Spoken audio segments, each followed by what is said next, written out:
Element জিনিসটা কি?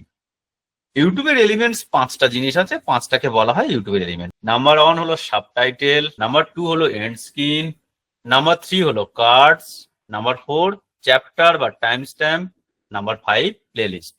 এই 5টা জিনিসকে কেন্দ্র করে আমার সমস্ত এলিমেন্টস গুলো কাজ করে। এবার আমি এলিমেন্টের মধ্যে আসবো সাবটাইটেল। এই দেখো সাবটাইটেল রয়েছে। সাবটাইটেল দু রকম জায়গা থেকে অ্যাড করা যায়। এই একটা ভিডিওর মধ্যে ঢুকলাম, এই ভিডিওর এই নিচের দিকে যখন আসবো এটাকে বলা হয় সাবটাইটেল। এই লেখা রয়েছে এন্ড স্ক্রিনের উপরে সাবটাইটেল।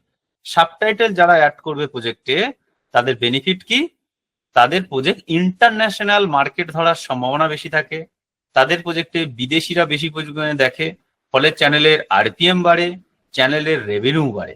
এখানে দেখো এই পাগলের বুকটা জুড়ে তোর নামটি লেখা, বেইমান কেন হইলি পাখি, যেহেতু গানের লাইন সেইভাবেই মিউজিক ভিডিও, এরকম পোস্ট টু সাবটাইটেল হয়েছে। এই সাবটাইটেল অ্যাড করতে পারো অন্যান্য সমস্ত ভাষায়, কিন্তু অন্য কোনো জায়গায় ভাষায় অ্যাড করার এখানে অপশন নেই।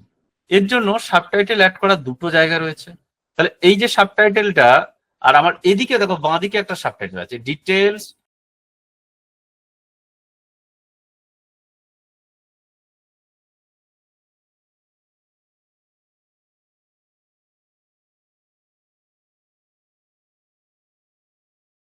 Analytics, editor, comment, subtitle. এই সাবটাইটেলটাই তোমার অন্যান্য ভাষার সাথে কানেক্টেড।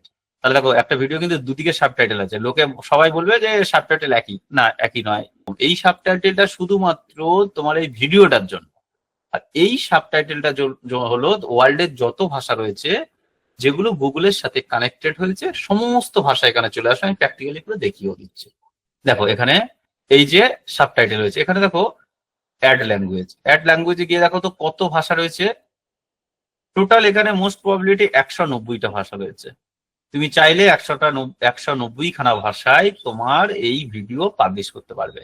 সাবটাইটেল বলে নয়, তোমার ডেসক্রিপশনও পর্যন্ত করতে পারবে। সাবটাইটেল ছাড়া মেন টাইটেলও পর্যন্ত তুমি করতে পারবে। সেগুলো সব এখানে স্টেপ বাই স্টেপ সমস্ত ভাষায় করা যায়।